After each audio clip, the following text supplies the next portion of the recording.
Solar energy engineering की दुनिया में आ रहे एक बिल्कुल क्रांतिकारी बदलाव को डीकोड करने वाले हैं। देखिए, सोलर पैनल्स तो हमारी दुनिया को रोशन कर ही रहे हैं, लेकिन क्या आपको पता है कि इनके अंदर की इंजीनियरिंग लगातार और बहुत तेजी से बदल रही है? आज हम एन टाइप टॉपकॉन टेक्नोलॉजी पर फोकस करेंगे। ये टेक्नोलॉजी आखिर इतनी सक्सेसफुल क्यों हो रही है और रिन्यूएबल एनर्जी का फ्यूचर कैसे बदल रही है, चलिए समझते हैं।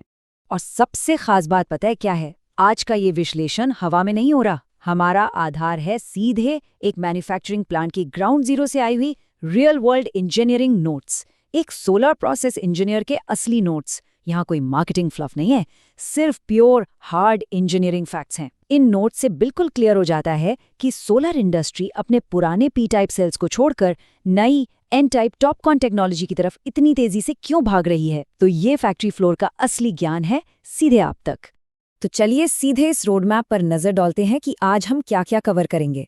पहला, द सोलर पैनल अपग्रेड। दूसरा, flaws of P type wafers. फिर देखेंगे 6 रीजंस एन टाइप विन्स। उसके बाद द टॉपकॉन सेल स्ट्रक्चर और आखिर में बात करेंगे द फ्यूचर ऑफ सोलर की। एकदम क्लियर? चलिए शुरू करते हैं। Section 2, flaws of P type wafers, the incumbent tech. देखिए, किसी भी नए सोल्यूशन को समझने से पहले उस प्रॉब्लम को समझना जरूरी है जिसे वो सॉल्व कर रहा है। अब तक हमारी इंडस्ट्री जिस इनकम्बेंट यानी पुरानी टेक्नोलॉजी पर पूरी तरह से डिपेंडेंट थी, उसमें कुछ बहुत ही बेसिक फ्लॉज हैं, कुछ ऐसी कमियां जिन्हें अब और इग्नोर नहीं किया जा सकता।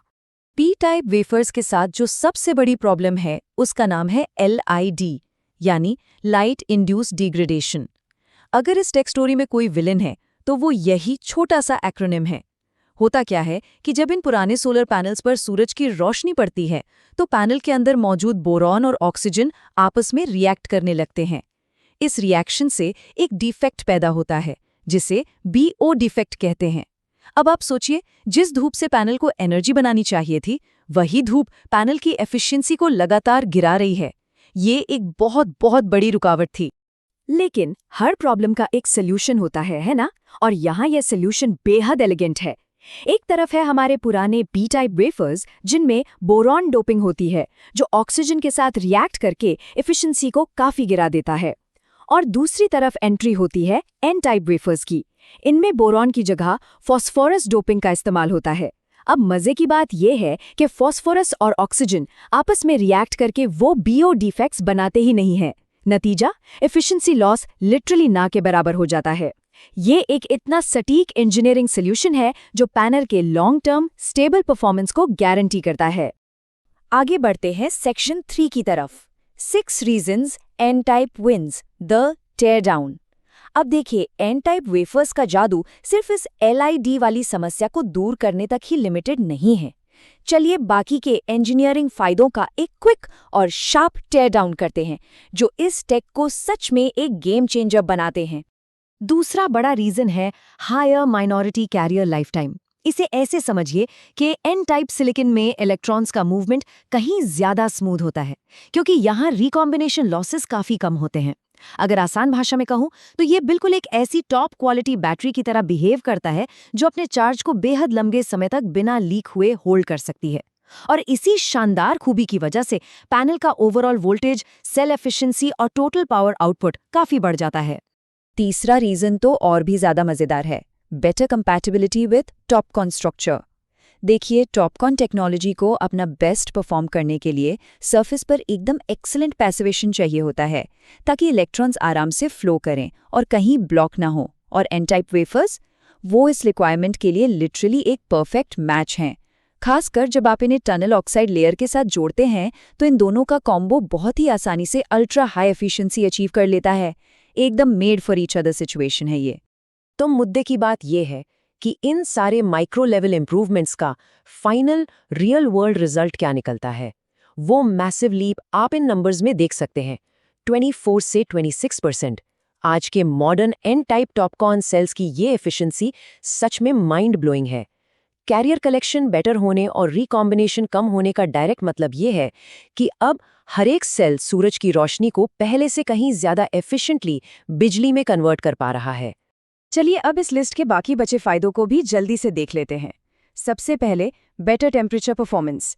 एन टाइप सेल्स का टेम्परेचर कोएफिशिएंट काफ़ी कम होता है। इसका सीधा मतलब ये है कि भारत जैसे गर्म जलवायु वाले देशों के लिए ये एब्सोल्युटली आइडियल हैं, क्योंकि चिलचिलाती गर्मी में भी ये जोरदार पावर जनरेट करते रहते हैं। इसके अलावा इनमें मेटल इम्प्यूरिटी सेंसिटिविटी भी काफ़ी कम होती है, मतलब ये आयरन कंटामिनेशन जैसी चीज़ों को ईजिली रेजिस्ट कर लेते हैं। और इसका फाइनल रिजल्ट क्या मिलता है? फैक्ट्री में इनका मास प्रोडक्शन और प्रोसेस यील्ड दोनों ही एक्सट्रीम लेवल पर स्टेबल रहते हैं। अब आते हैं अपने चौथे सेक्शन पर, the TOPCon cell structure, the blueprint. हमने काफ़ी थ्योरी डिस्कस कर ली, अब थोड़ा इन हाईली एफिशिएंट सोलर सेल्स के एक्चुअल आर्किटेक्चर और ब्लूप्रिंट के अंदर झांक कर देखते हैं। आखिर इस फिजिकल स्ट्रक्चर को फैक्ट्री में डिज़ाइन कैसे किया जाता है? इस कंपैरिजन मैट्रिक्स पर एक नज़र डालिए। दोनों टेक्नोलॉजीज को आमने सामने रखते ही पूरी तस्वीर क्लियर हो जाती है। एलआईडी की बात करें, पी टाइप में हाई है, जबकि एन टाइप में very low.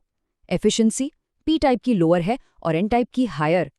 Career life time और लॉन्ग टर्म स्टेबिलिटी देखिए, दोनों में एन टाइप क्लियरली काफ़ी आगे है। और जैसा हमने अभी डिस्कस किया था, टॉपकॉन कंपैटिबिलिटी पी टाइप में काफ़ी लिमिटेड है, लेकिन एन टाइप में एक्सीलेंट है। यानी हर एक सिंगल कैटेगरी में एन टाइप का डोमिनेंस बिल्कुल साफ और क्लियर दिख रहा है। आइए अब इसका एक वर्चुअल क्रॉस सेक्शन करके देखते हैं कि ये लेयर्स एग्जैक्टली कैसे स्टैक होती हैं। सबसे टॉप पर है टॉप मेटल इलेक्ट्रोड, उसके ठीक नीचे आती है डोप्ड N+ पॉलीसी लेयर, और फिर एक बेहद पतली टनल ऑक्साइड यानी SiO2 की लेयर।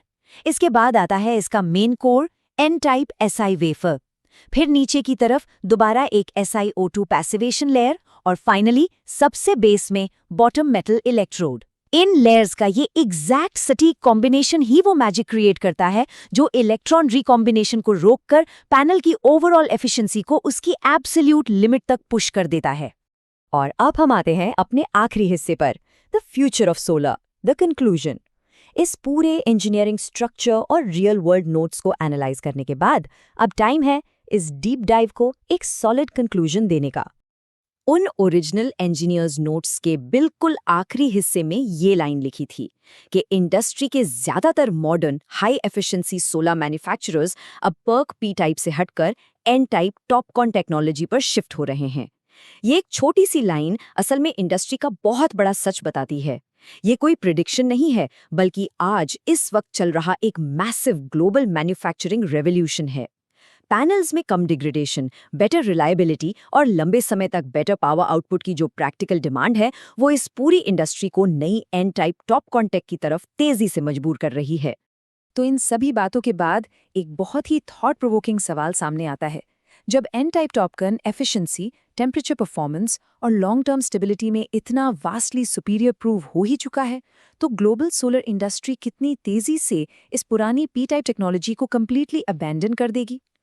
क्या आने वाले अगले कुछ ही सालों में पुराने डिजाइन वाले पी टाइप पैनल्स पूरी तरह से इतिहास बन जाएंगे? इस बदलाव को रियल टाइम में होते हुए देखना वाकई बहुत फैसिनेटिंग होगा। मुझे पूरी उम्मीद है कि इस विश्लेषण से इस टॉपिक की सारी इंजीनियरिंग बारीकियां आपके लिए बिल्कुल